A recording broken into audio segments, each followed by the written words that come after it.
গণতান্ত্রিক দুর্বলতার কারণে এই সমাজ পরিবর্তনের জন্য যে সংস্কৃতি, নৈতিকতা, মূল্যবোধ, সাহিত্য, এই সমস্ত বিষয়গুলিকে আপনি কিভাবে চর্চা করছেন? আমি উদাহরণ দিয়ে বলি, যেমন আমরা গবেষণা করি, আমাদের গবেষণার জন্য কোনো প্রকল্প পাশ করাতে হয় সরকারি ইয়ের মাধ্যমে, এনজিও ব্যুরোর মাধ্যমে।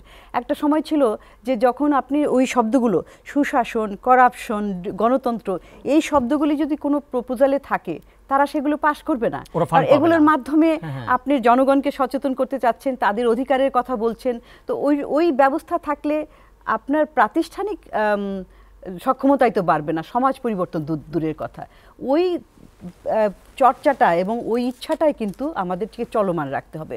দুঃখজনকভাবে এই অন্তর্বর্তীকালীন সরকার এতগুলো সংস্কার কমিশন করেছেন, আমি বলবো যে অনেক বেশি তারা হাতে নিয়েছেন অন দেয়ার প্লেট, কিন্তু এখন আমরা কোথায় এসেছি? ফোকাস করেছি একটা দুটার মধ্যে, বাকিগুলা কিন্তু তারা নিজেরাই এখন ইগনোর করছেন।